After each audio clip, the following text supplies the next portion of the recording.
Hi, welcome to Toxic Deceptions on American Freedom Radio. It's Sunday here in Australia at 8 a.m. and it's 1 o'clock in the US apparently, and 4 o'clock where my guest is in the US as well. It's kind of crazy time stuff.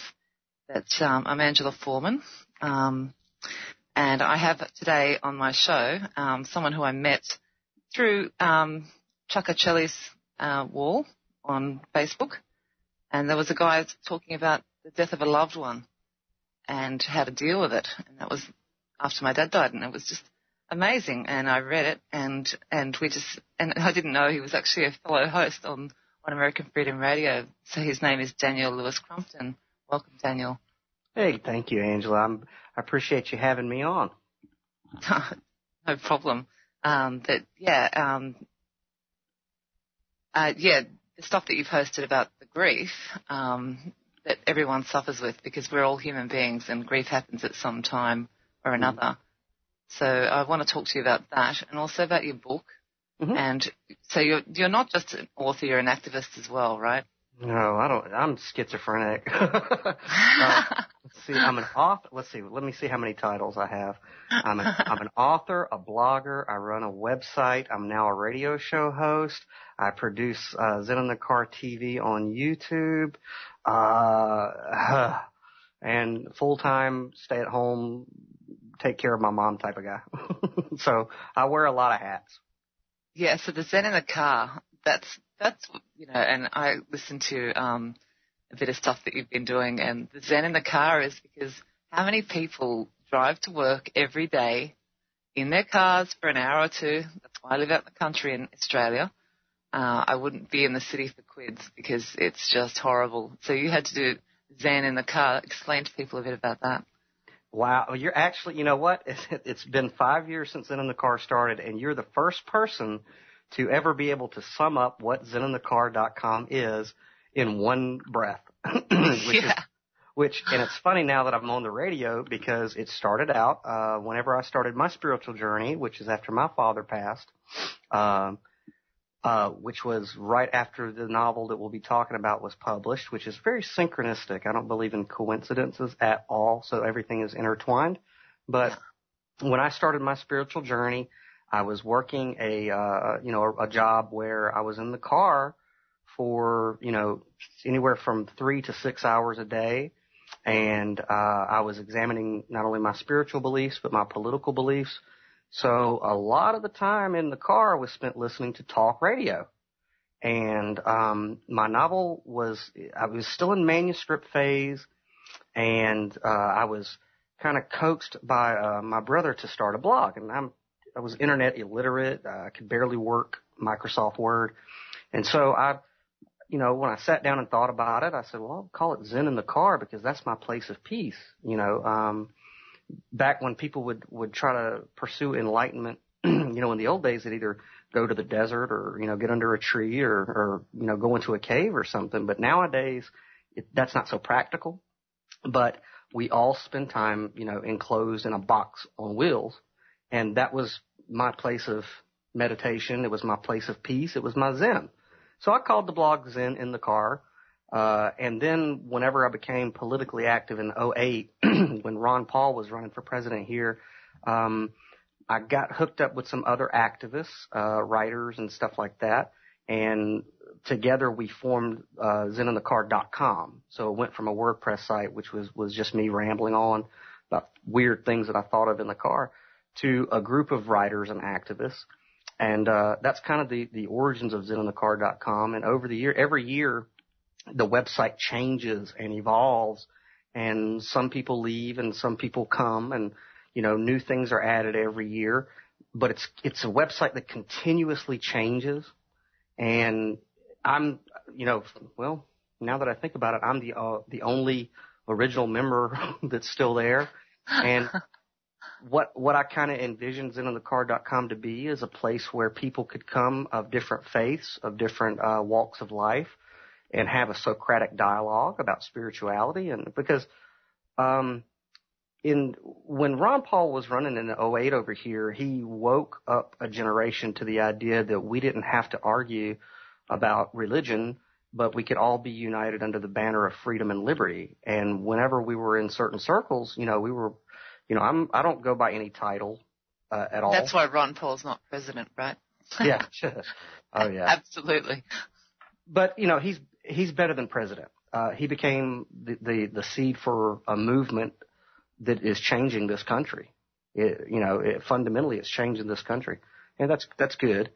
But but yeah, that's what ZenOnTheCar.com was and is, and every year we get new members, and this year is the 5th year, and we reopened the site the 15th of this month, which is the anniversary of my father's passing. And we have just assembled. I can't take credit for it because I believe the universe did it, but an amazing team has been assembled for ZenOnTheCar.com this year, and I'm just really, really excited about it. And so that's what ZenOnTheCar.com is. And Danny was kind enough to offer me a avenue to bring the flavor of the website to American Freedom Radio, and that's where Zen on the Car Radio kind of stems from. And what Zen on the Car Radio is it's just an extension of the website, the same type of Socratic dialogue and philosophy and humor and satire, and we don't believe in taking ourselves too seriously. And we also expanded into YouTube. We haven't been pushing that so much in the past few years, but it is something that we're trying to push this year because there's a lot of great material that we have put out that people are just missing on YouTube. So go ahead. The interesting thing is that you're saying Zen in the car. Most people get aggressive in the car, but it's a good place to think, and that's the life that we live at the moment, is that you're in the car, and so change it and flip it around and turn this slavery, driving in the car stuff and turn it around. I really like that about you. I think that's amazing. Well, at some point you got to stop taking life so seriously, and when that person cuts you off or flips you off, just smile and wave and turn on some good music. I mean, sometimes you got to cut off talk radio and just put on some good music and be thankful. I mean, especially I live in Georgia here in the United States, and it's just one of the most beautiful states in the country. And I had the privilege of being able to drive back country roads and just see the beauty around me. And, it was like I said, it was after my father passed, which is a horrible time. And the universe forced me to pay attention on a daily basis to all the beauty that was around me while I was in my car. And that's where I found peace. It's where I found, enlightenment, and freedom. There's just so much beauty that whizzes past you so fast, and we miss it, So you're now looking after your mother, right? Yeah, my mother, my parents they're titans to me. They're a little older. I just want to say before you go on, there's nothing harder than being a carer, because I was a carer for my father. It is really tough, and you're there for them, and it's like you're giving back to your parents who gave to you when you were a child. It's a tough thing to do, because I did it myself, Well, it's not so tough with my mom, because I'm going to tell you something. She's 72 years old, and I would not want to fist fight her because she's the toughest human being. This woman, I'm going to tell you right now, this woman had cervical cancer twice, and she beat it twice the last time she did it. And your show's Toxic Deceptions. And I can tell you how to fix that. Cervical cancer is the easiest thing to fix in the world. But anyway, go on. Well, when she had it the first time, she did the chemo and the radiation, and the second time she was diagnosed, she didn't want to go that route, and I had come across Griffin's book, A World Without Cancer, that talks about vitamin B17, Laetrile, and I discussed it with her and said that I really, really believed that this was something that we should try. They gave her 6 months to live without radiation and chemo. So I ordered apricot kernels, and we ground them up and put them in boost shakes, and she would have 7 in the morning, 7 at night. Within 3 months, she was cancer free, and that's been over a decade ago. I did the whole 40 a day, and they reckon 1 will kill you or 3 will kill you. Are you kidding me? So I had a plant healer staying at my shop for about 12 months. And apricot kernels will not kill you, people. They're not going to kill you. It's B17. It's It vitamins. will not kill you. Yeah, and what's so funny about it was we have I can't think of the charity here in America that's they always have the cans everywhere for find a cure for cancer. And after my mom was healed of cancer, she didn't go into remission. It was just gone, and it has never resurfaced. But I went to a local bank to make a deposit one day, and the lady asked me, do you want to make a donation to find the cure for cancer? I said, well, we already have the cure for cancer, and it's dirt cheap. I hate that. Yeah, I hate it when they do that. And they get really upset, or they're collecting money down the street, and I'll say, do you know who owns, the people that you're raising money for? No. Mm-hmm. It's people that are selling the chemo medication. Yeah. The cure's already there. You know that. Yeah, sure. Baking soda. I mean, but in America, and I've been warned by people, don't be telling people there's a cure for cancer. That the oh feds no, you've got to speak out. Yeah, of course. And I don't care. The truth is the truth, and all I know is that whether it was faith or vitamin B17 or my mom's stubborn determination to just not ever die. But all I know is that she had cancer. She had a terminal diagnosis of 6 months to live, and that was more than a decade ago. So, what more needs to be said? Well, the other cure for cervical cancer is to make it, just get a garlic clove. I know this sounds quite disgusting. It's not actually. Just get a garlic clove, partially crush it. It has to be organic, properly grown. Partially crush it, leave it for a few minutes, put a string through it, make a tampon, insert it for 24 hours, cervical cancer gone. Yeah. It's that simple. There's so many cures, but your mother had the chemo and all that sort of stuff, and they frighten people.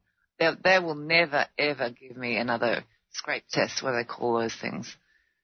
When you go and get checked for cervical cancer, they're never going to give me one of those because what's on the end of that stick? Yeah. There's formaldehyde. Well, and what's going to cause cancer? The stick. Yeah. It's an industry, and it's sad and it's sick, but the good news is that thanks to people like Edward G. Griffin, and people like us, the industry is going to collapse. It's going to crumble. He started something, and hopefully one day I'll be on the air with him and give him a personal thanks, because it's my belief that if it wasn't for the work that he did, I wouldn't have my mom with me today. And, is he the one that was put in jail? I don't believe so. No. Yeah, there's another one who made the B17 extracts. He was cured as an athlete. I'm not sure of the guy that you're talking about. No. Look him up. Yeah. And he got put in jail and charged. It's crazy. You're talking about apricot kernels. Well, you're cutting into some big money, and they don't like that. There's no money in cures. I mean, you go to your local pharmacy and look at the cold and flu aisle, and if you come along and say there's a cure for the common cold or flu or anything like that, you're going to put a lot of companies out of business, and they're not having that. So, but, the good thing is that with the advent of the internet, everything's changing. It's changing, and I think I'm an optimist. I understand that there's a lot of problems in the world. Identifying them is the first thing. But with the advent of the internet, we are evolving as a species in so many ways, and I'm very optimistic about it. And all of these industries are going to collapse because people like you and me and everybody at American Freedom Radio and people in the alternative media, we're screaming this stuff from the rooftops, and it's getting out there, and lives are being changed and saved. And see, I'm the same. I'm an optimist. And people say, often, like I had a good friend of mine say, how do you, cope with all the information that you've got? Because, that's what I do is I research. I don't sit there and watch Dancing with the Stars or any of these stupid shows. Yeah. But I don't spend all my time doing it. I have, a good life as well. But I'm an optimist. It's just like the more information I have, the better chance we have of, surviving. And I enjoy that. I love it. Don't you? Well, it's like the good book says, my people perish for a lack of knowledge. Anthony. I didn't know about that scripture. Yeah, my people perish for a lack of knowledge. Tony Robbins often says, he says the power of positive thinking is very profound, But you can't sit there and look at your garden that's filled with weeds and say there's no weeds, there's no weeds. They'll take your garden. You have to identify that there's weeds. All right? So, but you can't get depressed about it. You can't get overwhelmed. Identify the problem and rip out the weeds and then move on. You know, although you might want to leave some of the weeds, because I actually eat a lot of weeds. So that's a story for another day, because a lot of the weeds aren't weeds. Who said they're weeds? Right.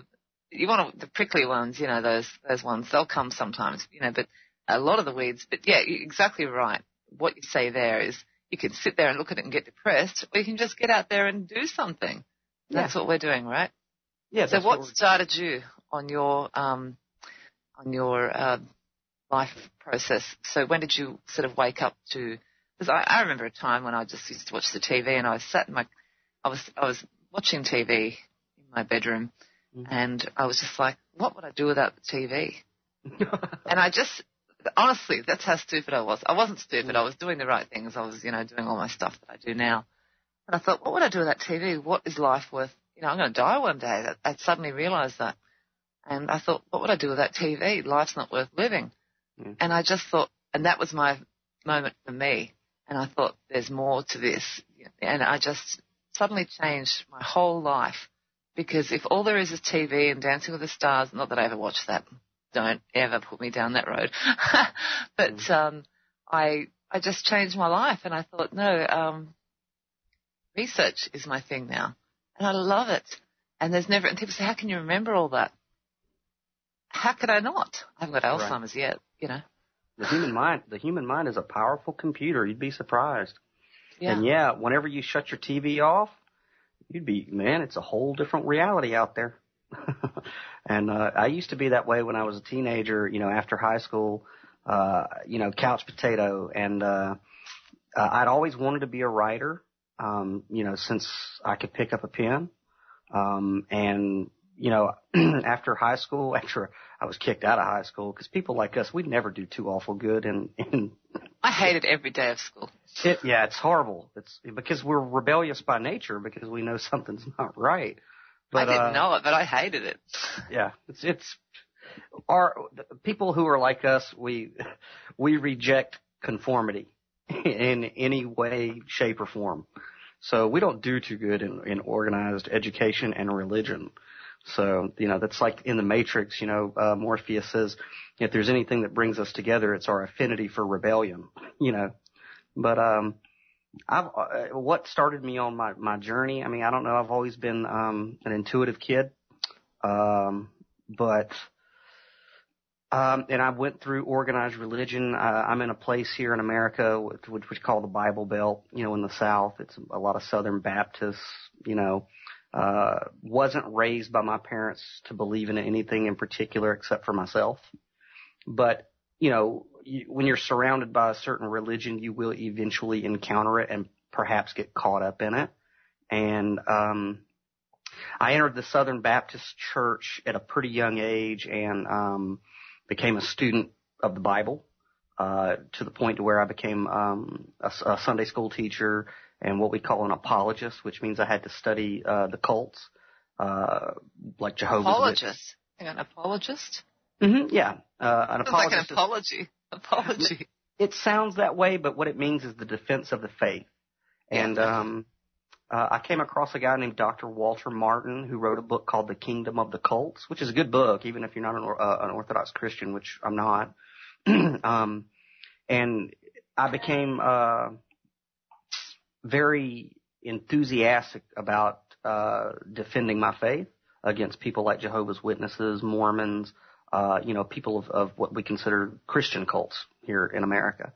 And after ardent study of the Bible, on my own personal study, outside of the dogma and morals of the church, I started to see some inconsistencies with what my own quote unquote denomination was teaching as far as what Christianity and the Bible says. And, ultimately I left the organized church and started to really do research and study on my own. And considered the books of the Bible to be enough to teach me alone. And you don't need a human being to tell you the scriptures. As Santos Bonacci and I were talking last week, it's an incredible book. It's an incredible writing, but it's also a 3D book. Mm-hmm. You know that. Yeah. Oh, absolutely. It's sufficient in and of itself to teach you from beginning to end on its own without outside interpretations. And so that's kind of what got me started. And then when my father did pass, tell us about that. Yeah, well, it was, which is funny because if you do read the dedication to my book, I finished the manuscript shortly before he passed. And it's dedicated to my mother, my father, and my then wife at the time. And my dad was a very onerous man, and I knew that it was not the type of material that he would like to read, but I did manage to get the manuscript to him, and he did read the dedication, and that was enough for me, for me to be able to put a finished book in front of my dad that was dedicated to him, and to see him read that. It was while the book was being published. He was suffering from arthritis, and he wasn't a big believer in pharmaceutical drugs, but he would take over-the-counter stuff like BC powder, and BC powder. It's acetaminophen. It's kind of like aspirin or ibuprofen, but yeah, bad stuff, really bad stuff. Yeah, and he was taking it in such excess because of his arthritis that it was February the 15th of 2011. And it was, unexpected. I had come home from work, and, my mom called me on the phone, and she was, hysterical. She couldn't wake him up. So I raced over, and whenever a situation like that happens, time slows down, but it speeds up, and you can see every detail. It's a traumatic experience, but in my position, I shut off all emotion, and I knew exactly what I needed to do. I shot up the stairs. I already could sense in my spirit that my father was gone, that, it was time for him to go ahead and cross over. And so I grabbed my mom, and I said, everything's going to be okay. And I took her, out of the room. I had 911 on the phone, and They were trying to walk me through giving him CPR, so I picked him up, and in situations like that, your adrenaline's rushing so fast and so much that you can lift a car. And my dad was a pretty big man, and I just picked him up like he was a feather and put him on the floor like they told me.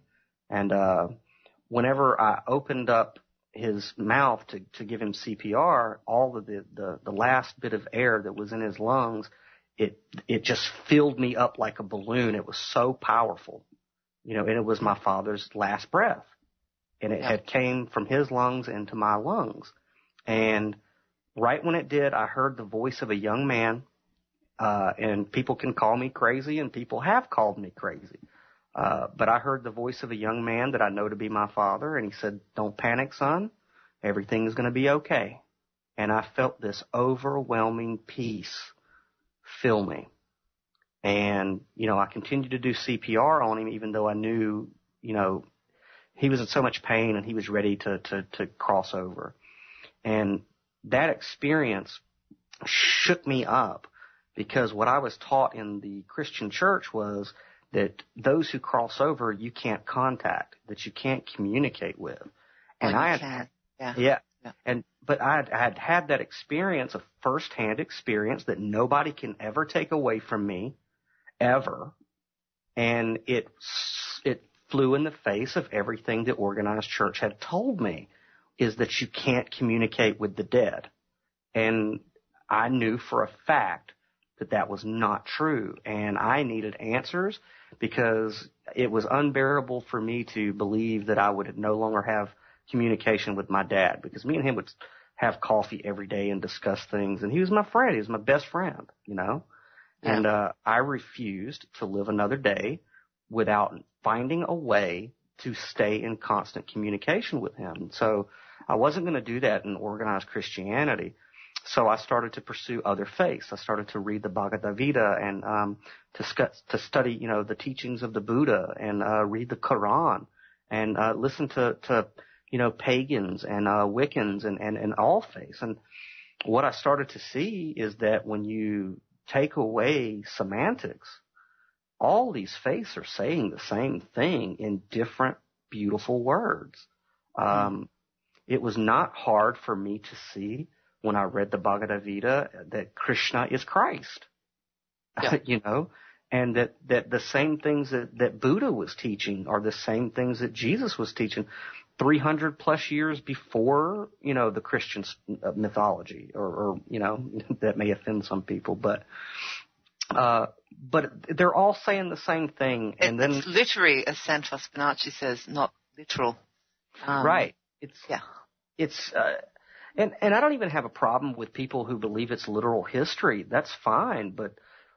But what I began to see is that organized religion has taught us to find differences amongst one another, and that has caused so much war and grief, and it's what's torn this planet apart from the beginning of time immemorial, is looking for differences in one another. And like what Santos talks about with syncretism, if we as a species start to find what brings us together, what the common threads in our cultures and beautiful texts of faith, find what brings us together and where it all connects, then we wouldn't have these pointless wars and multiple messiahs who were supposed to come back and genetic, coming back God to save you. Yeah, on Jesus will save you, but in the meantime, do nothing. No, just go to church and pray to Jesus. Look, that's not even if he's literal, which he probably was. There's probably many Jesuses or whatever, however you want to put them. We need to save ourselves. Yeah, that's exactly right. And I firmly believe that in 100 years, the Matrix movies will be a religion, and obviously that was an allegory of a Messiah figure. And there's a part in those movies where the character called Kid, he says, Neo, you saved me, and Neo looks at him and says, I didn't save you, Kid, you saved yourself. And even if you read the Bible for yourself, that's what Christ was saying. He was saying, save yourself. In that day, you'll ask of me nothing. I'm in the Father and you're in me, and I'm God in the flesh and you're in me. That means you're God in the flesh too. There's no difference, And actually, yeah. Go ahead. Sorry, go on. Go ahead. Yeah. And this is what Krishna said. It's what Buddha said. It's everybody's waiting for an outside Messiah to come, and save us, when Messiahs never do that. Messiahs always come in through the back door, unexpected. They're always, in a basket coming down the river, or they're born in a manger, or Messiahs don't do that. And like the Matrix movies says, and this is something that organized Christians and people of the Christian cults don't understand. In the second Matrix movie, whenever Neo goes to see the architect, and people really down that second movie, I don't know why, but that conversation that he has with the architect is probably one of the most profound conversations in any movie ever, that was written, because it explains so much about the world's religions. And if there's anything that you can pull out of it, it's that when the architect says there were 6 matrices before, so there were 6 messiahs before, and Neo says either nobody's told me that I'm not the only, one, or nobody knows. And that's the big thing with organized religion, is that most people believe that there's one Messiah. No, there's multiple messiahs. And then you have your other ones who rely on their pastor, and they have this pastor they love. Mm-hmm. Just a human being like the rest of us. Mm-hmm. And I pulled away from organized religion, as you know, being an ex-Jehovah's Witness. I never swallowed it, even as a child. And right. I cop it now to this day. I don't have a relationship with my brother or my mother. My father passed away through statin drugs and, different things, and the flu vaccines. And now I had a big argument with my son last night about vaccines. He said, when I have my child, you will not be able to see it unless you're revaccinated. Mm-hmm. and he called me a religious nutcase. And it's just like, really? I said, look up the ingredients. No, I won't. Well, who's indoctrinated? Not me. He is. Right. Because they just follow the word of the government, because the government loves us so much, Daniel, don't they? They just love us. Yeah. You know, I used to be kind of argumentative when it came to information, but at some point I just said, you know, you can't beat truth into somebody when it's their time to understand it. You know, all we can do is, like the Bible says, one plants and one waters, but it's God that gives the increase. You know, you may. So true. Yeah, so true. And I just said to him, look, it doesn't matter. I'll be there if you want to vaccinate your child. I'll be there when it's sick, because we have a chemical sensitivity in our family. It runs in our family, and that's all I could say. But I can't get through to him, and there's nothing I can do. So fighting is not the answer. You know, arguing is not the answer. You gave him the information, and then, you know, the universe works in mysterious ways. Somebody else will come along and give him another piece of information. And then here's the thing, and I don't, like I said, I don't go by any title, but if I had to identify myself, it's as a Gnostic, which simply means a knower, which means I go by firsthand experience. You know, so Gnostic, not agnostic. Gnostic. Right. A Gnostic, which means a knower. Good. And basically, you know, you'll never find a Gnostic building a church. You'll never find a Gnostic converting anybody. Essentially what Gnosticism is, in its multiple flavors, is we go by our own firsthand experience. And that is the end-all, be-all. Because what we know firsthand, nobody can take away from us. I can tell you all day long that you can communicate with people who've crossed over. But until you experience it for yourself, you're not going to own that, you know. And that's the difference between organized religion and people who are spiritually minded. Is organized religion is depending upon the interpretation of a man behind a pulpit with, you know, whatever his seminary taught him the book says. So apparently we're crazy. But yeah, I've seen entities all my life and was told that I was just imagining things, or they were demons or whatever. But, you know, this is the thing, and that's what I want to talk to you about, and in your book as well. But there are entities all around us, and if everyone knows that we're not alone, and call whatever you want, you can have these imaginations. It could be a fairy, whatever, an angel. We are not alone. Right. And this is what people don't get, is that I look at, this is what I say, this is my personal beliefs, and I just want to run this past you, is that this is just a meat suit. Yeah. That I carry. You know what I mean? It's just a meat suit. And it can be pretty, it can be ugly. I happen to not have a very ugly one at the moment, which is great. but you know, it's just a meat suit, and we are the spirit inside it. And I hate to say that we chose to come down here, because I'm just like, what? I did not choose to come down here, and I fought that for so long, but I did. I think I've had to learn a lot of things, you know. Yeah, sure you did.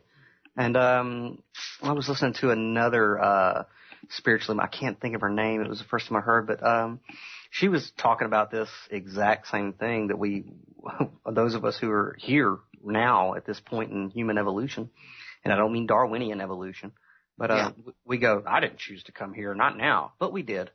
And we're very privileged to be here at this moment while humanity is making this ascension or evolution or whatever you want to call it. I don't really care.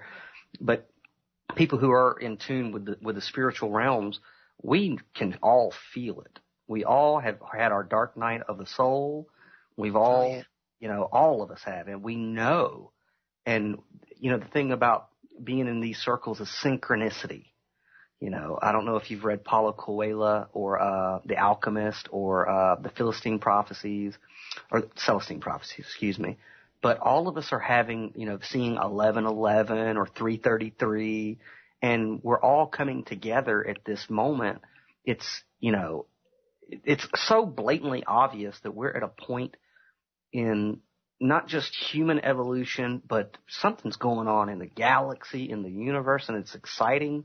And, you know, I wouldn't trade all of my scars for anything, because I see miracles all the time. And that's what's so funny about organized religion. They talk about miracles, and, you know, Christ said, all the things that he did, you'll be able to do and greater, but you don't see that stuff happening in churches, period.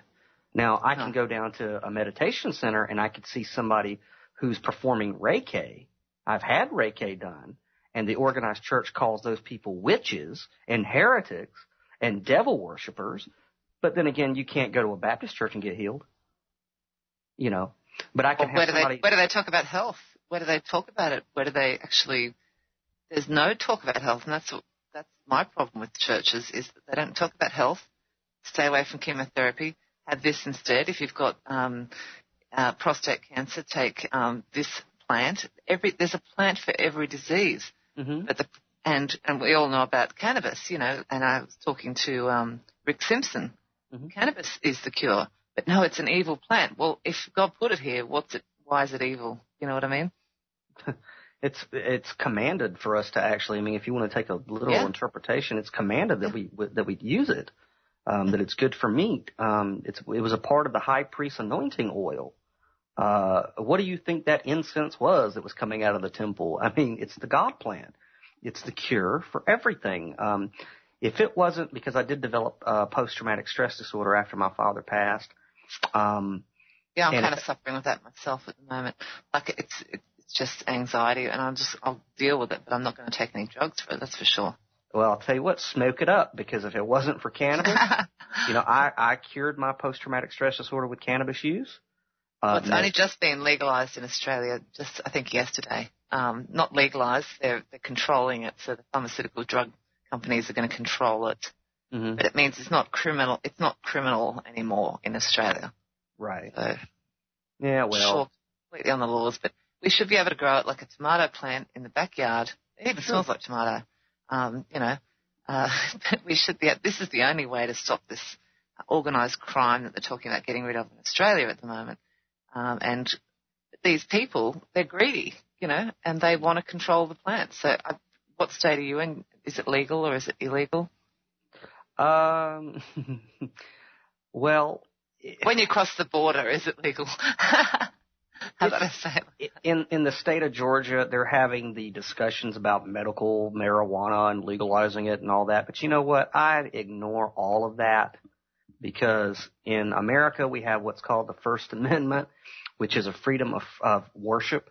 And so if you stand on that right here in America and say, look, I can show you in my King James Bible where I am commanded to partake of cannabis, then that supersedes any state legislation.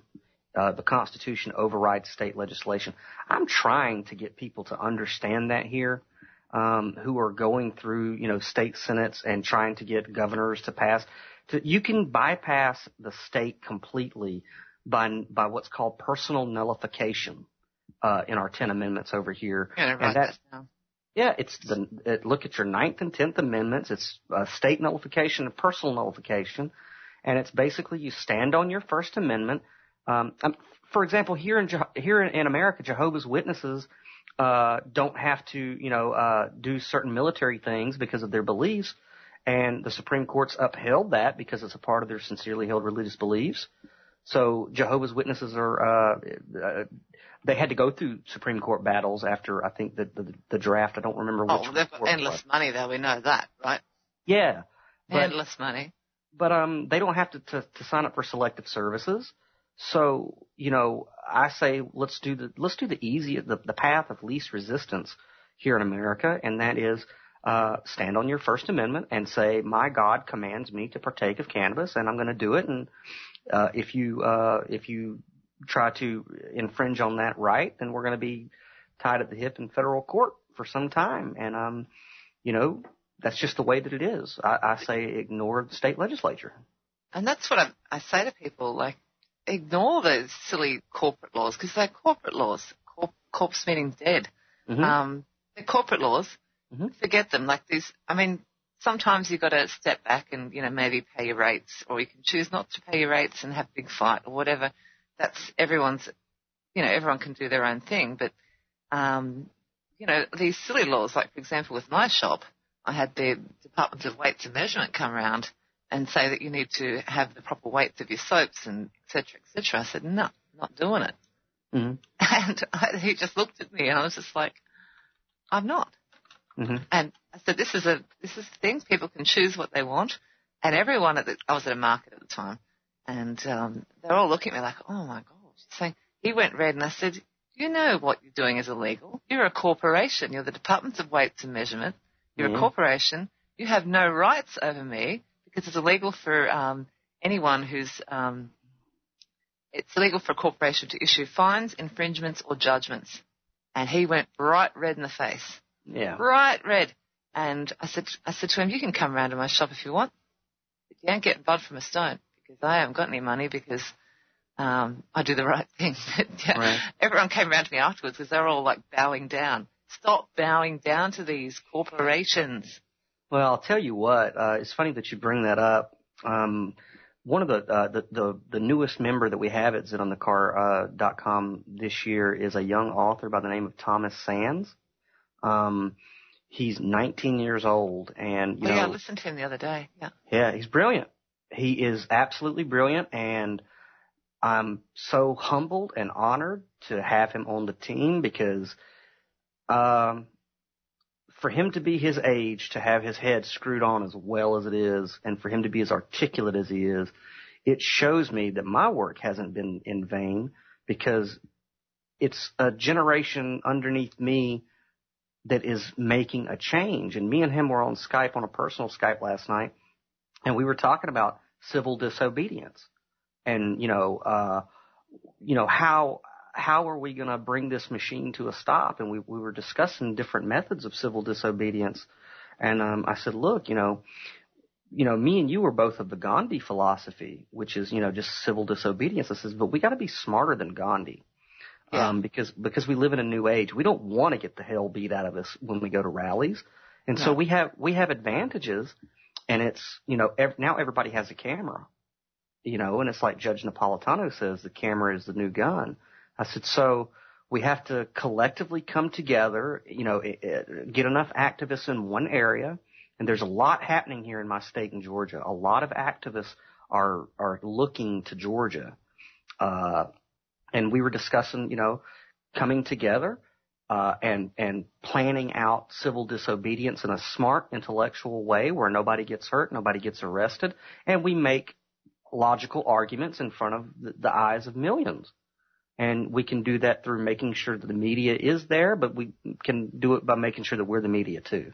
And, pick a couple of well-spoken people who will, be our spokespeople to deliver the message. Like, for example, here in Georgia, if we all showed up at the Capitol building to do what they call a 420 rally, which is openly smoke cannabis, and you get a few hundred people, you're not going to get a few hundred people arrested or beaten. I mean, so it's a matter of us doing it with a little bit more common sense, a little bit more style, and you've got to be smart about it. You can't just go out there and be a victim. You've got to be smart about it. Yeah. The most important thing is you see people get angry at these protests and rallies. The most important thing about this is we've got to have fun while we are doing it. We've got to have a sense of humor and not be aggressive and, it just not take it so seriously. You got to have fun. If you're not having fun, you're not doing it right. That's so true. Did you see the French protests, after these so-called terrorism things that went on in France? And they had all these activists come out there. And there were some police that were bashing people. But the protesters remained calm. And some of the police, they just stood down. They just stood there. And I'll never forget this one face of a police officer who just went and he smiled at this protester because this protest was being nice. And he got that. Like you get your monsters out there, your monster police. Oh, yeah. Military police. But at the end of the day, they will see, because we're all human beings at the end of the day. You'll get your psychopaths. Maybe they need some cannabis oil to fix them, as Rick Simpson was saying. But, yeah, I'll never forget this police officer who just stood there and he just was, I'm not going to hit anyone. Yeah. And see, the problem here that I've noticed with activism is people like you and me and Santos and people who research, corporations and all these terms, we believe falsely that police officers, judges, and attorneys know this stuff that we know, and they're just like keeping it a secret. But you know, they don't know. Yeah. They don't know, and we can't get mad at them about that. But you know, listen, I get arrested all the time here, and I'm cool about it. Do tell. The last time that I was actually arrested, because, you know, our town is a small town, but we got this $250,000 assault tank, you know, that the taxpayers paid for, and I was one of the head guys that led a protest at City Hall. So the chief of police here, he knows me. They all read my website. They know who I am. And, a bit like me in town, I'm known as the local troublemaker. Yeah, I'm the troublemaker. So whenever they can arrest they like me, but they'll come and tell me, you know, you're doing a good thing, keep it up. Yeah, and I get some officers who do that, but then there's some officers who, you know, they don't like what I do. But the last time I was arrested I was in a public park down the road from my house walking my dog 10 minutes after curfew. And I spent 3 days and 3 nights in a cell in solitary. Oh, wow. Okay. Oh no. And whenever I took it to court, when I took it to court, they have what they call a bench trial, which is, you know, if it's, just a civil infraction or a code violation, they want you to go in front of just a judge. And then, you know, the judge makes the decision. Well, you and I both know that's silly, because how can you have a fair trial when the judge represents the state and it's the state the jury? Yeah. So I demanded a jury trial. Good on you. The judge and the attorney said, well, wait a second. And they were very confused.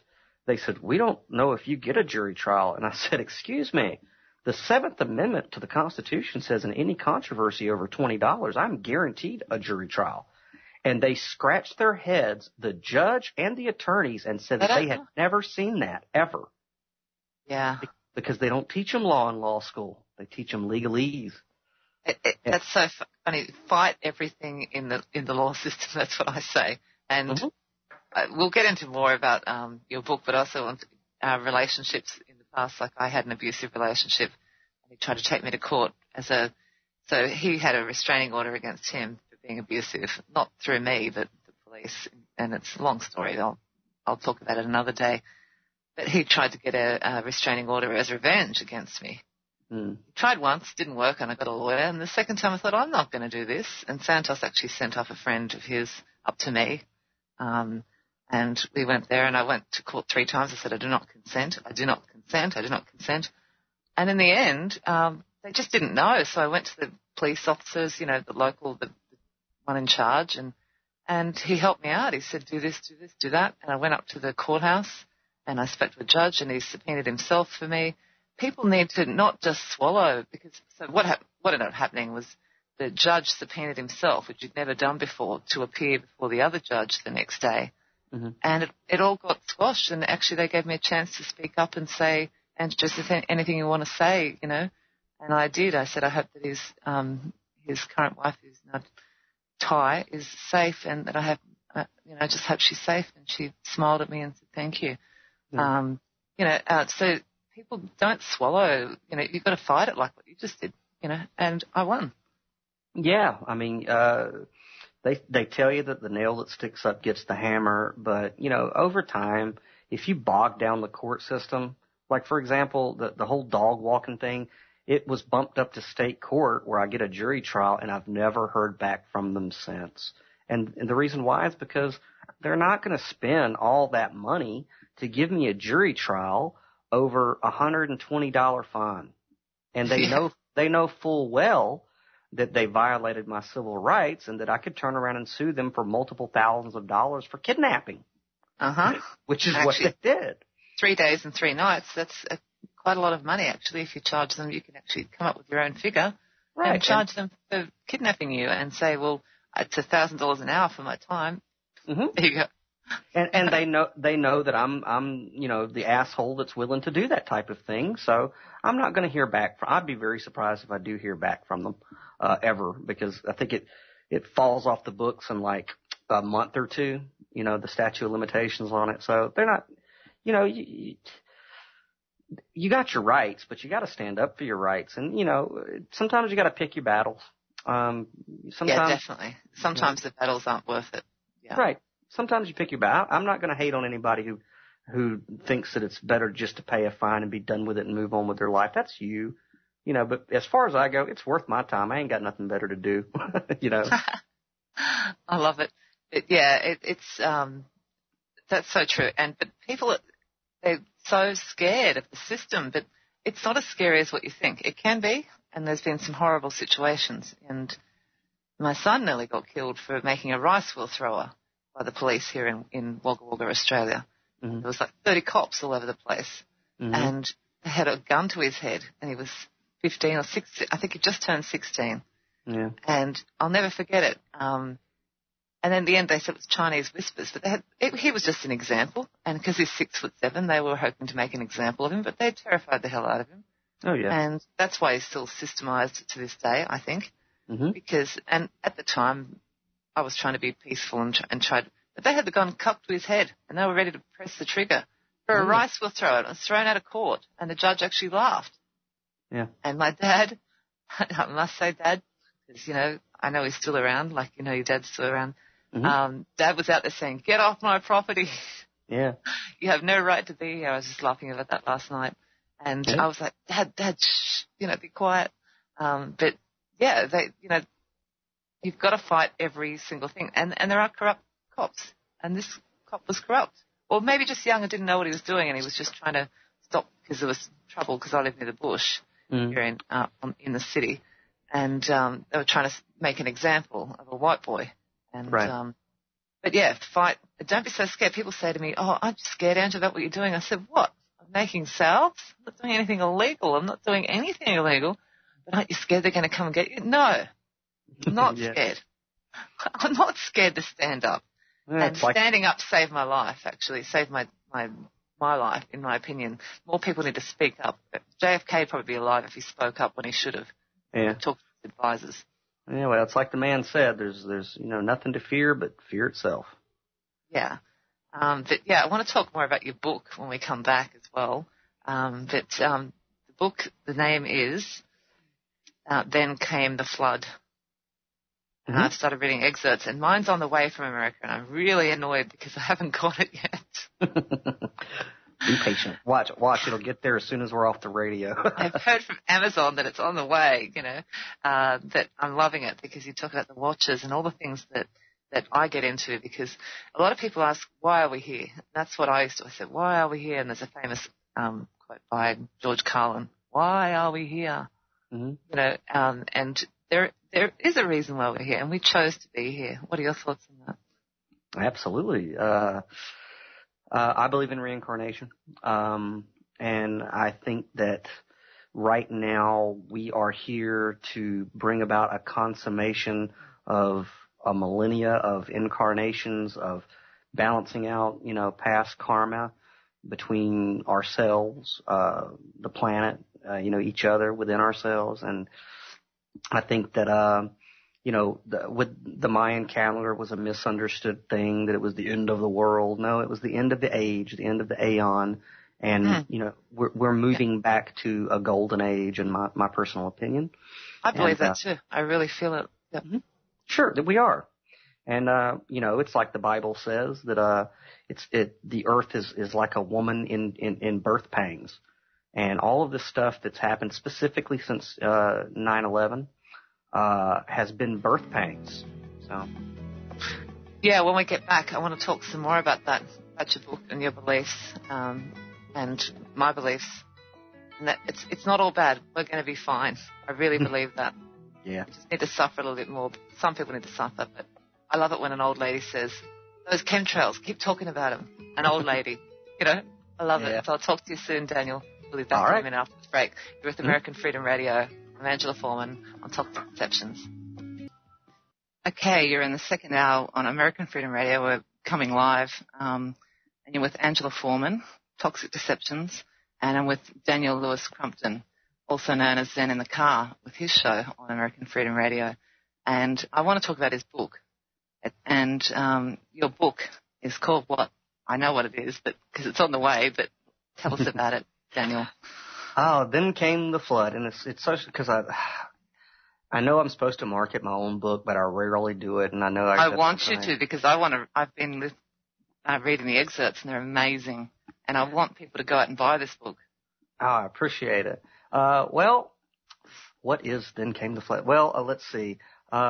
Years ago, when YouTube first kind of started, I came across, videos about this book of Enoch. And so I was fascinated by it. And of course that, the research from the book of Enoch tells. That's the hidden book, right? Because the Jehovah's Witnesses do not talk about it. Oh, I've only got Christian friends of mine who talk to me about it who aren't real Christians. They don't belong to a church. Right. And most of your Orthodox Christians, that they've shied away from it until here recently. And yet he was one of God's most loved, right? Well, like I was telling you off the air, I actually found out something about the Book of Enoch I've never seen, and I've never heard anybody speak about, but I'll get to that shortly. But, whenever I read the Book of Enoch, not many people had heard of it, and it was now it's kind of common that people are really starting to look into the Book of Enoch, and the big thing about the Book of Enoch is that it expounds more on Genesis chapter 6. Now, if you just read Genesis chapter 6, it kind of brushes over real quick that, there were angels that cohabitated with women and created hybrids, and then there was a flood, and it kind of speeds past. And you're like, well, wait a second, what was that? And the Book of Enoch takes Genesis chapter 6 and really gives you the nitty-gritty about hybridization. All these things that are popping up in pop culture, like with the X-Files talking about human-alien hybrids and things of that nature, and the return of extraterrestrials. That was something that I always found odd in Christian circles. Is that extraterrestrials are here. They've been here all along. Don't think they're coming. They're here. Well, they're with you right now. Good and bad. If you go into a church and, they'll tell you outright that demons and angels exist, and you ask them, well, do you believe in extraterrestrials? They go, no, of course not. Well, it's the same thing. Angels are not of this earth. That means they are extraterrestrial. And some have, some need technology. You can see that in the book of Ezekiel, the wheels within wheels. That's what woke me up. It's funny you say that, the wheels within a wheel. Sure. He was talking about a craft. Yeah, right? It's technology. You have different ranks of angels, seraphim, cherubim, archangels. And some have more knowledge of the way the universe works. Some need technology. Some can just do it by thought. But extraterrestrials, aliens, demons, all that, it's all the same thing. I forget who I was speaking with, but I said, the best book on ufology that you'll ever read is the King James Bible. I mean, Christ himself is an extraterrestrial. Yeah. So, I have a very vivid imagination. I've always had a very vivid imagination. So when I would read the Bible, I would picture this stuff in big movie, Michael Bay type. When I would read about the book of Judges or David fighting Goliath, I would really, really see that in my head, as a big action film. That's just the way that I would read the Bible because I can visualize it. And when I read the book of Enoch and I started finding about the Watchers and the hybrids, the Nephilim, and yes, there were giants, that's true, but the Nephilim, or the offspring between the Watchers that came down and the human women, they weren't just giants. In fact, the book of Enoch says that the Watchers came down on Mount Hermon, which sounds an awful lot to me like Mount Olympus and the gods coming down, all right, to overthrow the Titans and creating demigods like Hercules and, interacting. Zeus was knocking up every other woman that he could get a hold of, creating a demigod. And so you can't dismiss what Roman mythology and Greek mythology is telling us, all mythology. You can't say that all that is just made up and it's a myth while you're reading the Bible. And then when it gets to the Nephilim, say, well, that's true, but Roman mythology is not true. And it was that concept that kind of put a seed in my mind on, okay, how can we integrate biblical history and mythology with, say, Roman mythology, Hindu mythology, Sumerian mythology? And that was the genesis, so to speak, of what made me want to sit down and write Then Came the Flood was, how are all of these ancient myths about some entities from somewhere coming and hybridizing with human women? How do we integrate all of them? And that is the backdrop for my novel. Your novel has to be produced as a novel, not as a factual thing, but it was actually a download to you, right? Right. It came to me when I was doing a lot of study about the biblical flood of Noah, that it was a very cataclysmic and galactic event, not just a rainstorm. And I was in the car driving, and I remember I had read the book of Enoch, and I had read a lot of stories of Jewish mythology about, this fantastical world before the flood. That there were these, there were minotaurs and centaurs and stuff that's in Jewish antiquity. And I would imagine what it was like to be in that type of a world. And I remember I was listening to a song by Enigma, I believe, and I saw the main character of the book's name is Kima, and he just came to me in a flash. I saw him on a mountaintop watching the events of the flood, and it played in my mind like a movie trailer. And from that, I said, I've got to write the story. I've got to write the story through the eyes of a man that history forgot and the Bible didn't mention. And you'll never find him anywhere ever. But I've got to tell the story of the world, a world that was so fantastical, so unbelievable, and now with archaeology and dig sites that we're finding these giant bones that now we know there's truth to it. And yes. So if you've watched Trey Smith's videos on Noah and the Nephilim. That's right. I was actually watching him last night. Yeah, Trey Smith, amazing. These bones, they exist, and Christians ignore them. There's different species on the earth, and some of them are in different forms, like you said. Some of them can have better technology. Others they need. There's just so many different forms.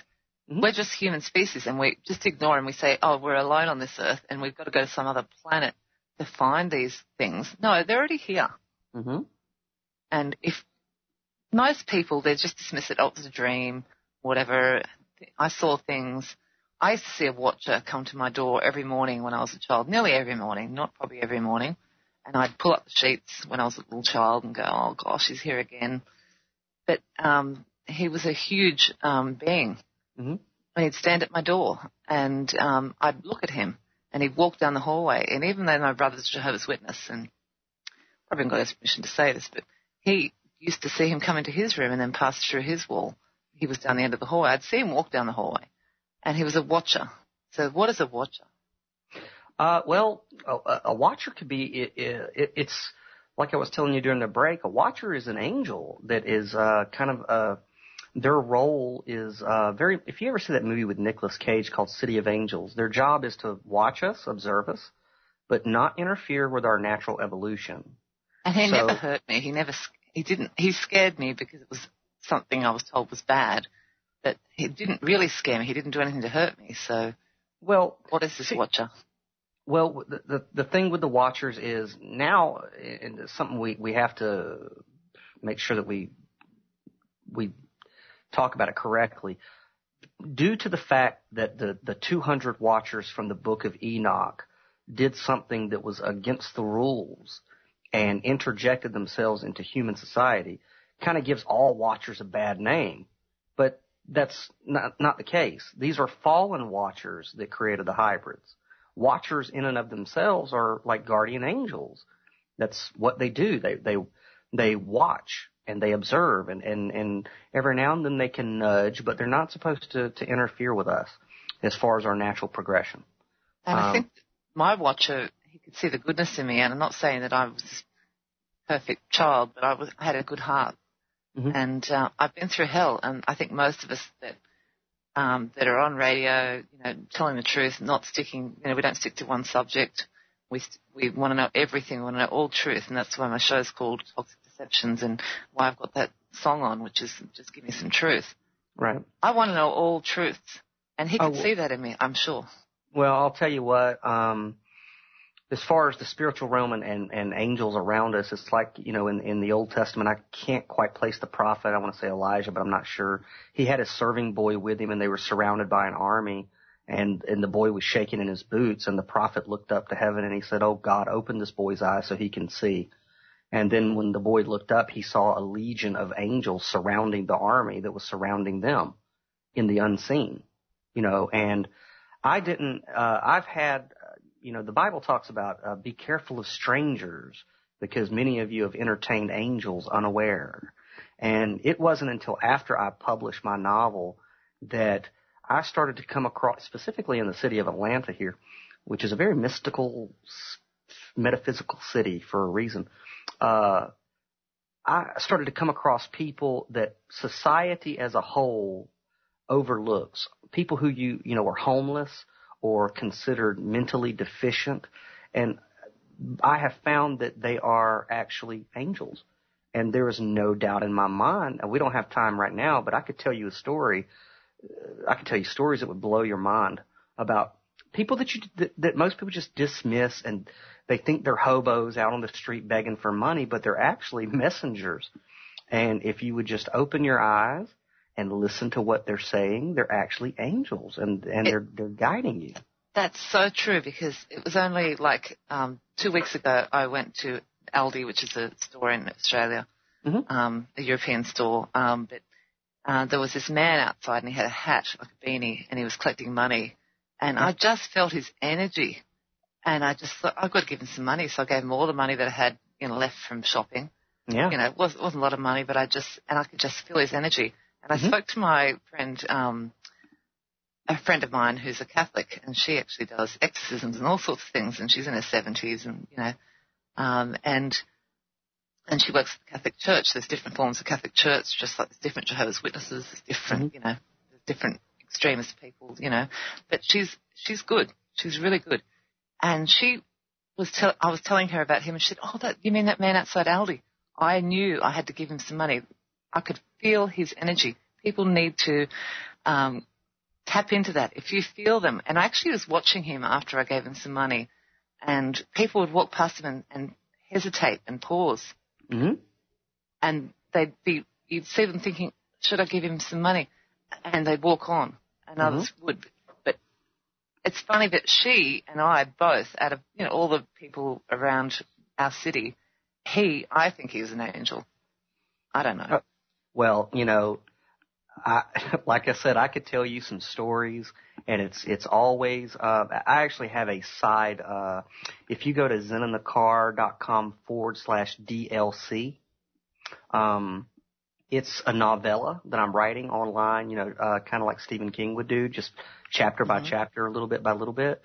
Yep. And it is basically, can you repeat that so people know? Yeah, it's zeninthecar.com/DLC, which stands for, obviously Daniel Louis Crumpton and downloaded content. And it's a novella that I'm writing online. After it's completed, it'll be on ebook. But it is basically, my adventures into the metaphysical, where I have encountered entities, and I do it in it's my homage to the Hitchhiker's Guide to the Galaxy. But a lot of that stuff, people have gotten a hold of me, and they're like, you have such a vivid imagination. I'm like, if you only knew.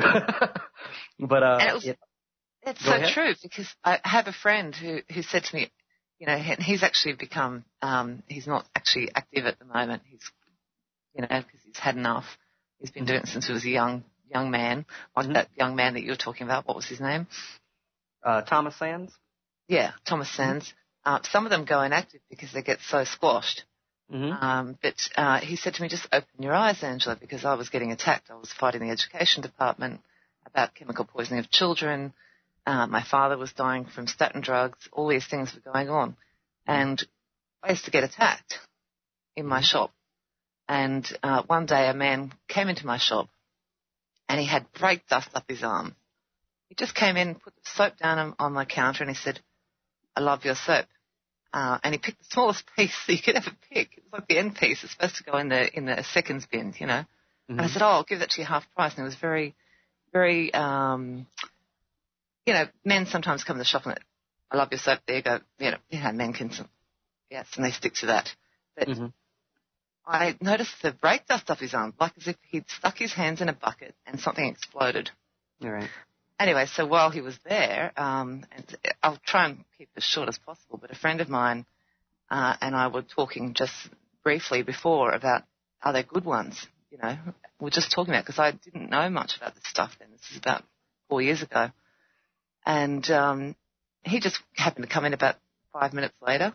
Right. And I said, do you want me to wash your hands with something? You've got stuff up your arms. He said, no, I have something. It was very, very mechanical when he was speaking. And he said, no, I use something else. And yet he was saying to me that he loved my soap. And but anyway, he sort of looked for a second over at my friend, and she had collapsed on the floor, dragged a great big stainless steel cabinet with no sound. It was right next to me. I mean, talking about like 50 centimetres away. Dragged it around, and it's loaded with stuff, really heavy, and she's a tiny little thing. And she had collapsed on the floor, and I just looked at what he was looking at, but he had no reaction. And I just knew to stand there. I knew to stand there, Daniel. And what happened then was usually you'd run and pick up your friend who's collapsed on the floor. And it's going to sound really weird to people, but you had to be in the room at the time. Anyway, he left, and I went to her, and she said she felt, I didn't hear, neither, you had to be there to experience it. This is the thing we're talking about. You have to be there to experience it. But she said that something held her and let her fall and held her head when she fell. Yeah. And he came back a week later, and she talked about seeing all these, at the time she was seeing silver sparkles all around me, and I said, it's just you fainted. And, she said, no. I said, look over there. And she said, no, they're all around you. So a friend of mine, only recently, and I actually did the whole Elaine, you watch Seinfeld? No. Oh, well, Elaine does this, get out, and she pushes. But a friend of mine says, he pushed the negative energy out of your shop. Yeah. And he exploded it. Anyway, so he came back a week later and he said, Angela, what do you think they're doing with these statin drugs and, these chemtrails and blah, blah, blah? Do you think they're trying to harm humans? And he was talking like a third person. And I said to him, I don't know. What do you think? Because, I'm in a shop, business owner, and this is before I knew all this stuff. I said, what do you think? He said, I think they are. And I said, well, and he said, what do you, and I said, well, I think you're right. And he said, well, I'm not going to have it. And he walked out of the shop that day. I'll never forget it. But it's one of those things you had to be there to feel it. Have you got a quick story on Well, I never got attacked in my shop ever again. Ever. I'll tell you what. Since you're still waiting on my novel to get there, if you go to the zenonthecar.com/DLC and you start from the beginning, and it's Here at the End of the World Part 1 and Part 2, okay, and you read that, you'll be floored at what you read. And it's very like I said, I wrote it in the tradition of The Hitchhiker's Guide to the Galaxy. And it's very metaphysical, very, very much like what you just described as far as meeting other, what I consider to be angels or extraterrestrials or watchers or what have you. Yeah. And you'll be shocked at how similar some of the stuff I wrote in that novella is to what you just said. And 99% of what I wrote in those is actual things that have happened, but nobody would believe in. Nobody. No one believes. Yeah, apparently I'm crazy as well. So we've both been flown in the loony bin, but I'd rather be in the loony bin with other people who are apparently crazy like us. Yeah, sure. But we're not crazy, and people dismiss this stuff. But when we all know we're not alone. Of course. But we're not waiting on a planet to come here with this alien spacecraft. They're already here, and they're helping us, and that's what we need to draw on. There are good ones, but you need to be very specific. That's what I always talk about. Be very specific about which creator you're talking to, good ones, and say, go, to any bad entities that are wishing harm upon humanity, the animals, the earth, get away. I'm not talking to you. That's what I do. And I'm talking to the real creator, the one, or if he's not available at the moment, the one's helping him. Does that sound crazy? No, absolutely not. It's like Robert Plant says, Most High, whoever that is. Whoever's helping. Yeah, so the Watchers, let's get back to that. Let's see how basically what my novel is I knew that there was a lot of people who would not want to do the research, because I'll spend hours watching documentaries and seminars that most people only have a 10-minute attention span, so especially in the internet age. So I wanted to take all this research about, mythology, biblical history, UFOs, where dragons come from, because, dragons are, we know dragons existed. We call them dinosaurs, but they existed. And I wanted to basically use a fictional story to create a Trojan horse to get people to think about these things. And so that's where then came the flood. That was all of this stuff that we're talking about is the backdrop, but it's not written as a textbook. It's not written as an educational book. It's a story that the main theme of the story, I think if you go to zeninthecar.com/then came the flood, you could read the first 3 chapters for free. But the tagline is love can end the world. And the main character, Kima, is an older man. He's got fewer days ahead than he does behind, and a lot of his character was based on my father. And my father was a believer, but he was a skeptic because he was a veteran of 2 foreign wars and he'd seen some horrible things. And one of the questions that he would always ask me when we were talking about spirituality was, he says, I know that there's a big man upstairs, but what I don't understand is why there's so much suffering in the world. And my dad had seen some, he'd lost a brother in Vietnam. He'd lost friends. He'd seen some horrible things that he would never talk about. He just why? would tell me. He's saying why to himself. Why? Yeah. Why is there so much suffering? Yeah, and it was a big question for him. And so when I wrote the character, Kima, that was something that I really wanted to put into the character. So Kima, the main protagonist of the story, there's only one chapter that you don't see the story through his eyes, and that's the prologue. But the main question was, can a person receive salvation through suffering? And right from the beginning, you know that this man has suffered. He suffered a great, great loss, and he's very bitter, and he's not too happy with God. And he doesn't want to have anything to do with God, but he's on a mission.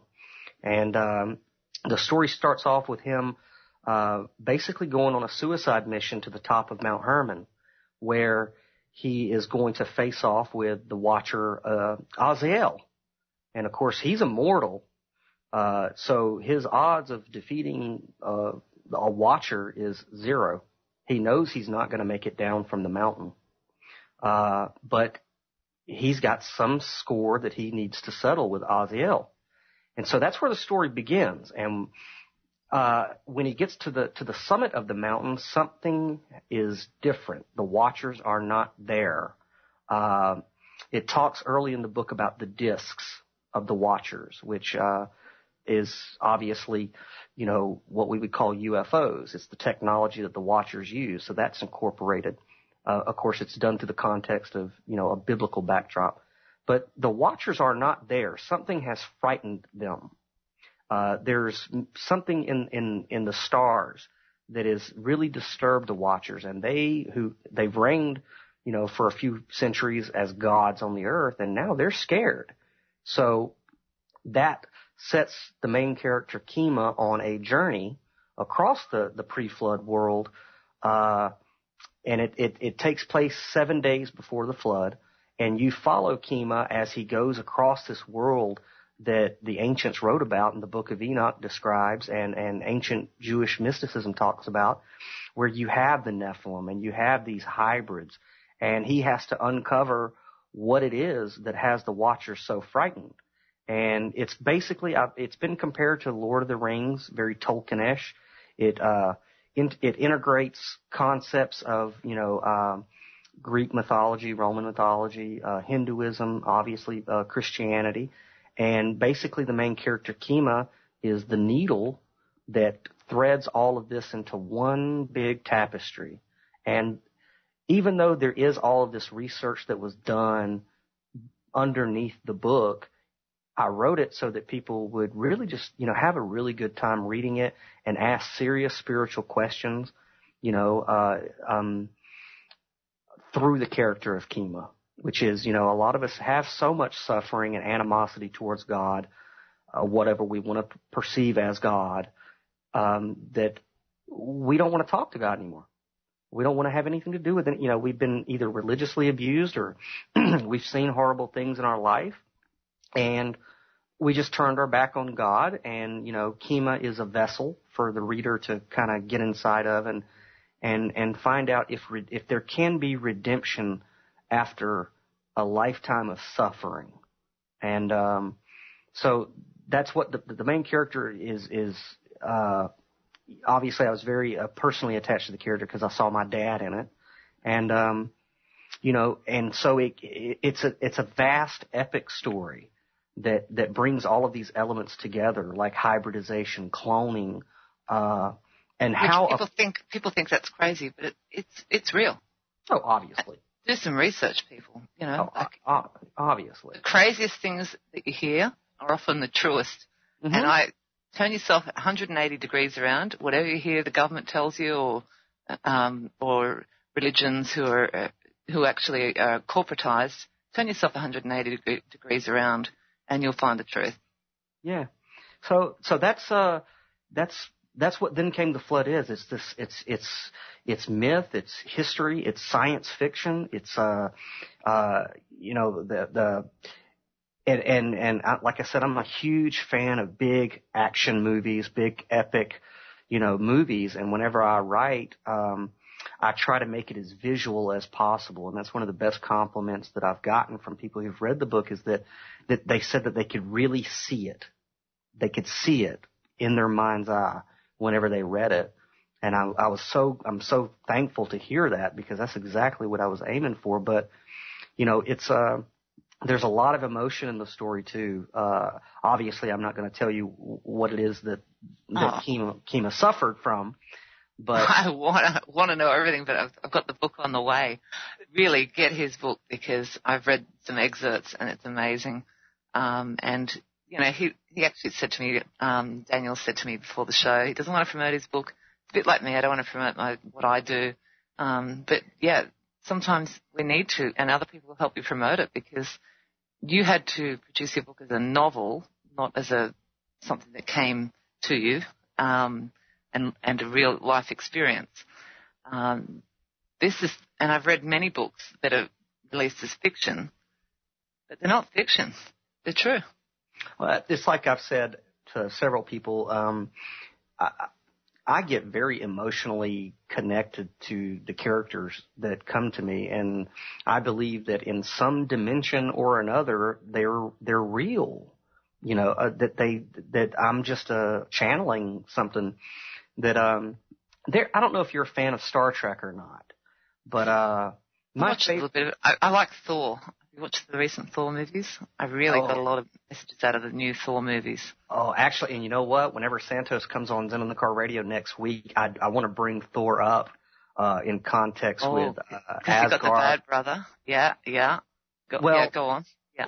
Well, there's some things going on with I know he's really into the flat Earth theory, and I don't want to talk about that right now. I want to wait till Santos comes on the show. They put the map on the movie. Exactly. Flat. Yeah. The flat Earth map. You put it up there. You showed it. So I want to. Yes. Yeah, I want to bring that up when Santos comes on. But I was just like, are you kidding me? It's right there in your face, people. They're telling you, and that's their religion. And that's also what I want to say, is that the people that are running the world at the moment, they think we're stupid. And if you want to believe the normal stuff, then they actually perceive you as stupid, and therefore you're cattle, and you deserve to die. What do you think of that, Daniel? Of course that's what they do. I mean, of course. That's what they want us just to imbibe whatever they put out and not question anything. So, but I'm not going to get into flat Earth with you. I'm going to wait for Santos. And, and and Danny, thank you, Danny. I must say, please donate to Danny from American Freedom Radio to keep this show open, because he's one of the very few radio shows that actually doesn't get into this, and he's like, okay, Just do it. We need to hear the truth. And this is the thing. I don't care if you think it's flat, round Earth, if it's an egg or whatever. It doesn't matter to me. Don't get into a fight over it. But there's so much evidence. Just open up your freaking eyes. But anyway, that's what we'll say. Right. But how did we get on that? Thor? Thor. Thor, we're talking about mega movies. All the signs are there. He's talking about it, Yeah. Well, movies like that, I'm a huge fan of, and so that's just how I write, and that's how Then Came the Flood is, and I hope people pick it up. You could pick it up. I'll go ahead and plug it because I guess what I'm supposed to do. Do that. You can pick it up on Amazon in hardback, paperback, or ebook, or Barnes & Noble, booksamillion.com. Any major bookseller.com you can get it at if they don't have it in your local bookstore. You can go to wespopress.com and get it. But yeah, all you gotta do is, and I put the first 3 chapters up for free so people can read it. I believe in it. I believe if you meet the character of Kima, that, I think that he's such a dynamic character that you're going to want to take the journey with him. And it's a journey that even gets into the legend of vampires, and because the Jews called vampires the Aluka, and there's ancient myths about the origins of vampires, that Lilith, the first wife of Adam, cohabitated with Cain and created the vampire race. So you got the book is like chili. It's got everything in it. It's got UFOs, it's got dragons, it's got watchers, Nephilim, giants, alien greys, all in the context of Genesis chapter 6. And it sounds like it's a lot, but I had so much. The story just came out of me, and I want to see the movie. Maybe you'll be the first not broadcast activist. Vincent Eastwood often calls broadcast activists. That's what we all are. But maybe I'd love to see a movie with your book. But you probably won't get it because you're not in with the people running this world. From the people who have read it, they said that if there was and I'm not, I never really, like I said, I never pushed the book myself because I just, I don't have an agent, so. But from the people who have read it, they said that if there was ever a book that needed to be made into a movie, it was this one. And I'm humbled that the people who've read it have said that. And, one day, let's cross our fingers. But, it was. Then you'll actually have to. Then you'll actually be. You have to bow down to them that make the movies, and you'll be another. Another tragic story. Well, see, the way that I worked it is I actually own the copyright to the book still. So if anybody wants to make a movie, they're going to have to bow down to my terms when it comes to that. So, but,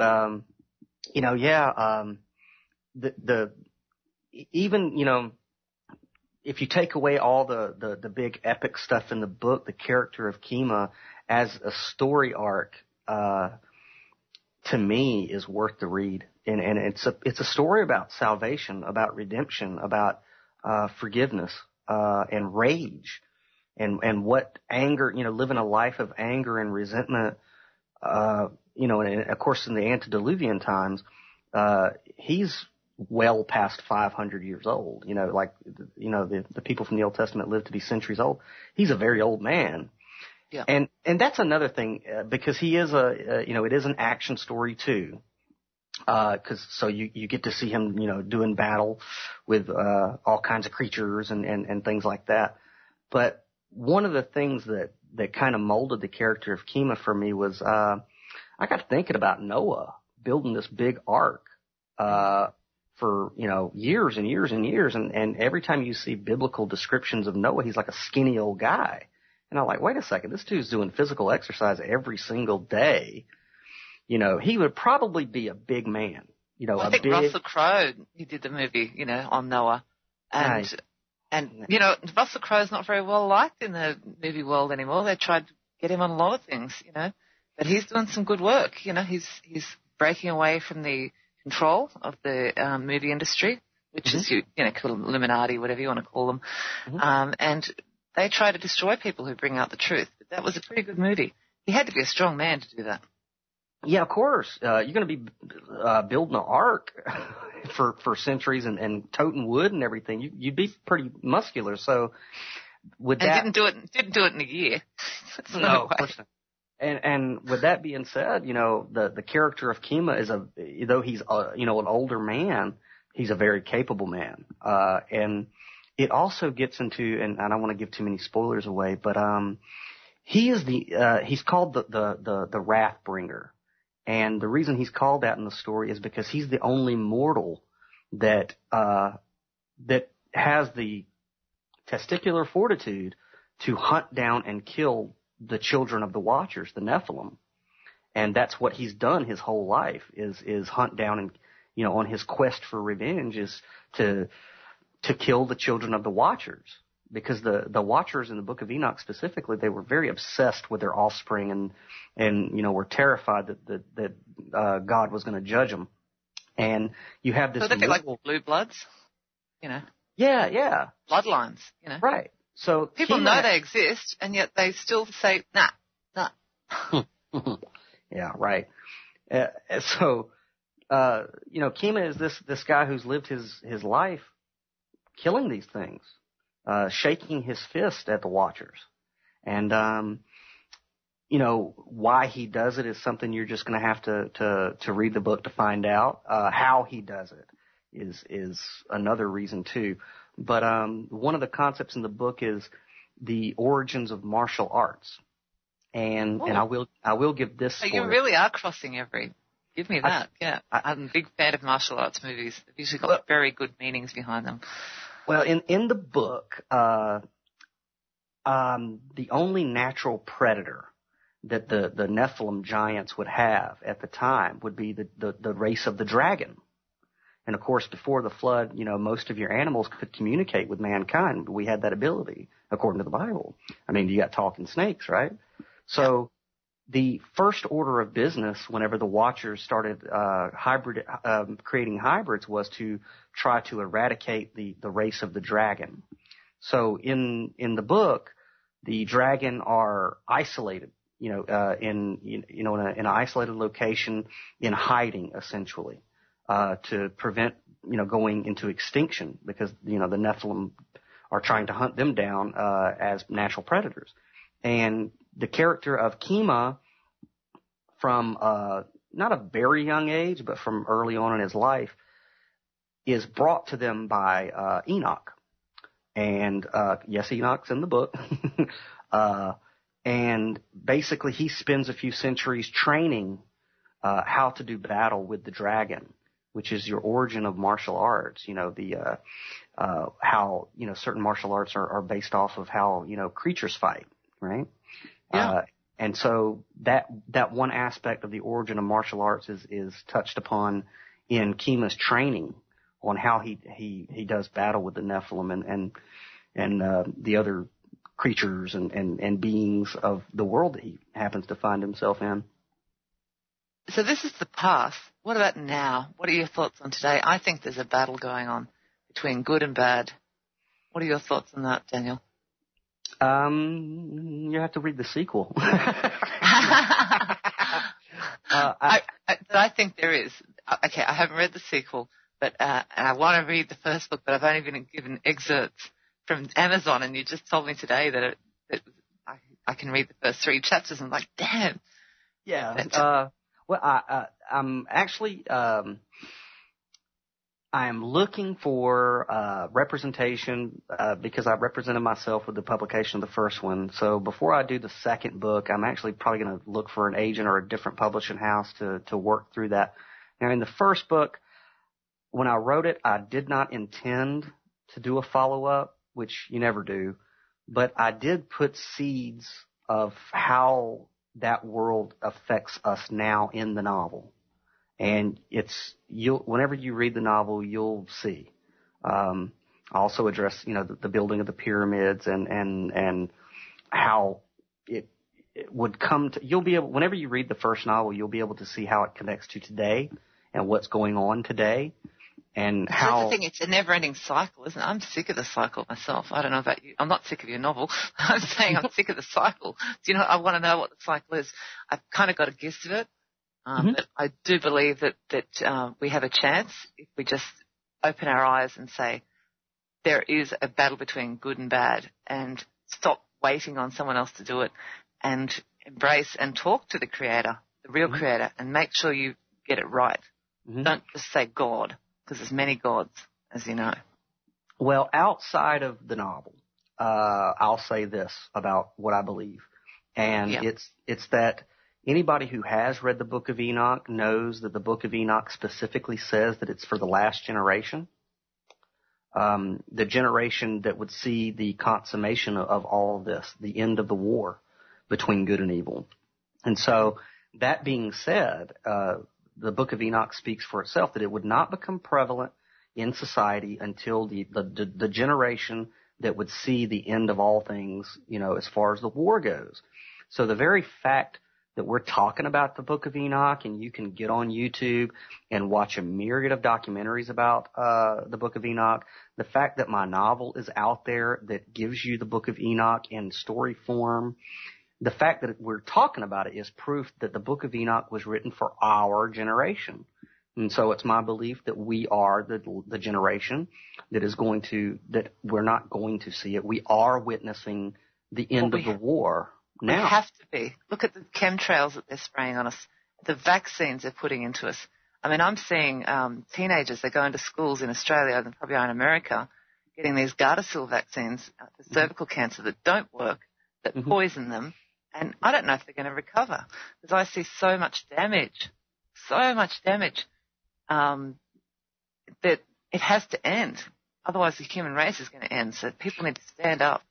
Stand up and stop being scared of your government, and stand up and stop being worried about what people think of you. It's my belief that the battle's already won, and we are the cleanup crew. I mean, because so far, the Book of Enoch hadn't been wrong. And it basically says that, for those like us, there will be no day of judgment, that everything that needs to be taken care of is going to be taken care of. And like you said, we're surrounded. Call them extraterrestrials, call them watchers, call them angels. I don't care. But they've already fought the battle for us, and they've already won the battle for us.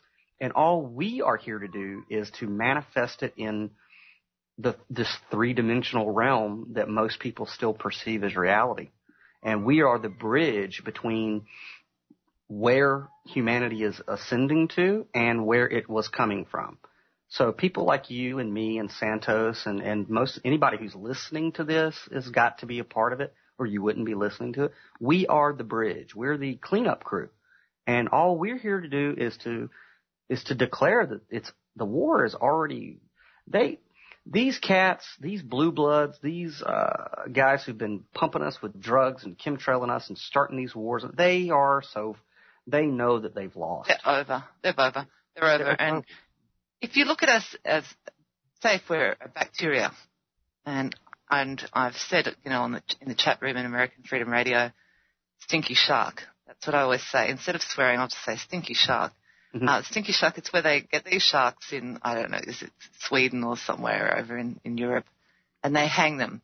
And basically if you ate them a few days later, you die from food poisoning.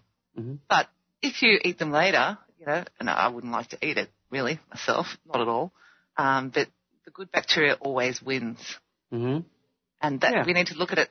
The good bacteria always wins. If you stick a piece of meat in a jar and you leave it long enough, the good bacteria takes over, and you will be able to eat that meat like 2 years down the track. Right. And this is the thing. We need to remember that good bacteria wins over bad, as long as you don't muck around with it and start poisoning it and using these horrible chemical washes and all these things that they're doing. That's what creates superbugs in hospitals, etc. But you look at it on a bigger scale, of the larger scale, we are like bacteria.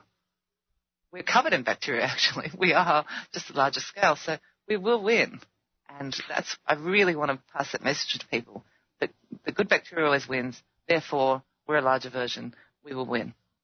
We already won. I mean, the battle's already won. That's why I stay away from, over here in America, you got some of these people who are in the quote liberty movement that are like, oh, it's a revolution and the government's going to kill us. And I'm like, you guys, I don't have time for those guys. Those are not solution guys. Those are fear porn guys. Yep. And they're not a part of the solution, and they don't see the bigger picture. They're not spiritually inclined, because if you're spiritually inclined and you're in tune with the universe, you're not afraid of anything, because you know that there's a bigger force out there that is guiding you, protecting you, has already fought your battles, and all you have to do is participate. And it's like Bill Hicks said, this is just a ride, man.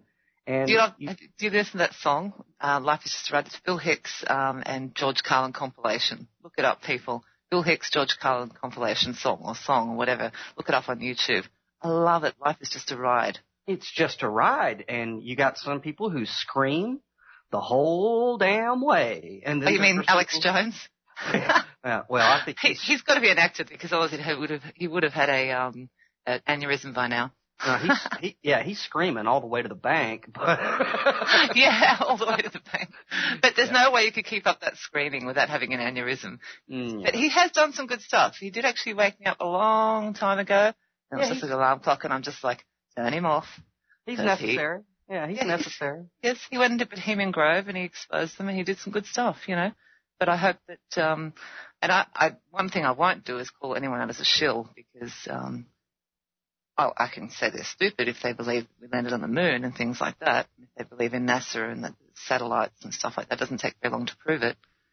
But I'm not going to get involved. And this is where we need to stand together. And I brought that up in the last show with Santos as well. We need to stand together. Stop infighting.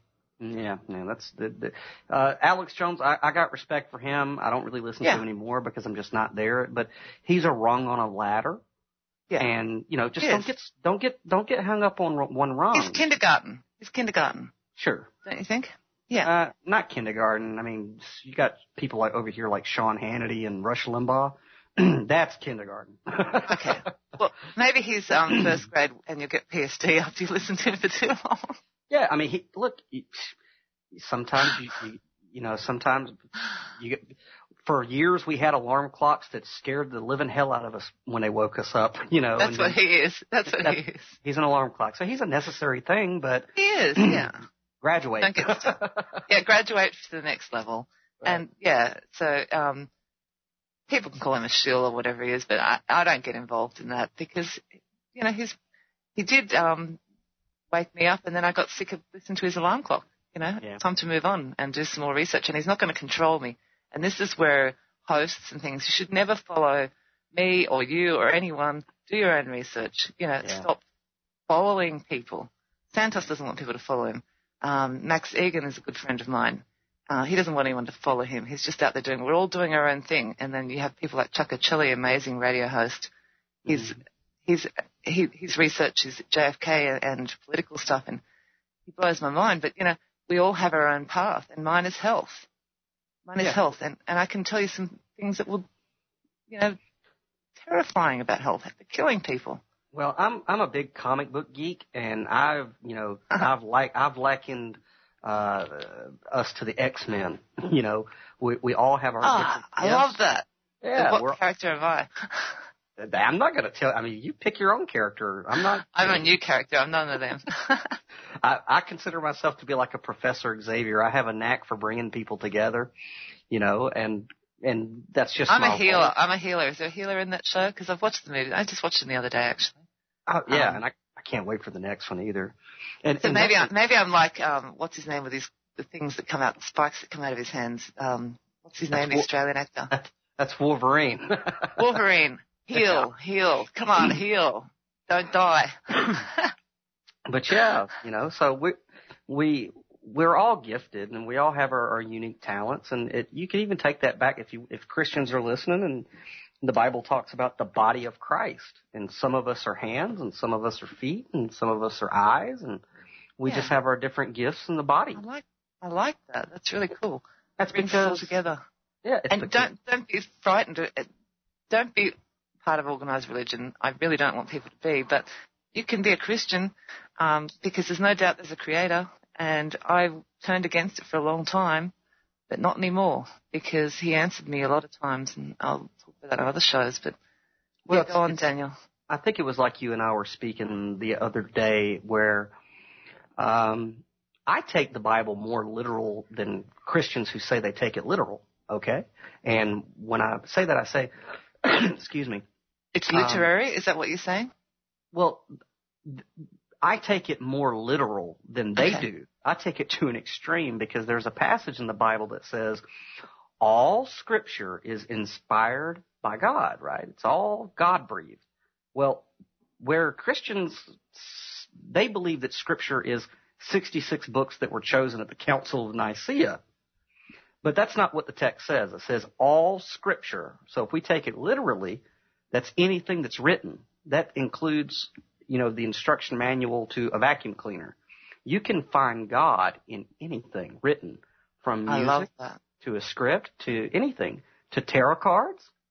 All Scripture is inspired of God. God is a writer at heart, And it doesn't mean it has to be 1,000 years ago or whatever. It can be now. People are writing amazing works. And actually, I'm reading a book at the moment. I haven't got it in front of me, so I probably shouldn't have said that. But that's right. It hasn't come in Amazon yet. No, he's pretty big. But yeah, there's so many people writing good books, and you've got to take from what you can, but don't follow anyone in particular. That's the thing. Don't follow Daniel. No, don't follow me. I don't mean that. You know what I mean. Follow yourself. Follow yourself. Follow that inner voice, that small, still voice. And don't listen to anyone who says you can't look at this, you can't research this, you can't research that. Go for it. Yeah, absolutely. Sometimes, of course I still read my Bible. I read, any scripture. But sometimes I'll ask, the universe for an answer to a question, walk over to my bookshelf, grab the first book I put my hand to, flip to the first page, and there's the answer. And it could be a manual on how to put a bicycle together, and it's just God speaking to me through that book. Don't limit God to 66 books that some guy back in, who formed the Roman Catholic Church said that you had to be limited to. That's ridiculous. That's why, even the Book of Enoch itself, why is it not in the 66 books of the canon? We really need to. Besides your book, where can people find the Book of Enoch? Online for free. You can get it online in PDF format and different translations. But if you go to any bookstore, just go to your religion or spirituality section, and they'll have it. But you can actually listen to it on YouTube. There's I can't think of the guy's name. I want to say his name is Farrell. I'm not quite sure, but he reads the entire book for you. But just go to Google and put in the Book of Enoch, and you can read it online. And it's a brilliant book. It's a inspiring book, and it's a metaphysical book, and there's something that I didn't get to that you're going to be on my show at 8 p.m. Eastern Standard Time. 2 hours from now. 2 hours, right? Right. And we'll continue the discussion about the Book of Enoch because there's something that I found in there the other night that I'm really excited to talk about that I have never heard any researcher or scholar who has been doing research on the Book of Enoch. I've never heard this before. And to me, it was a revelation. It's the Rosetta Stone, I believe, to a lot of things that I think are going to unite. Which is why it's cut out.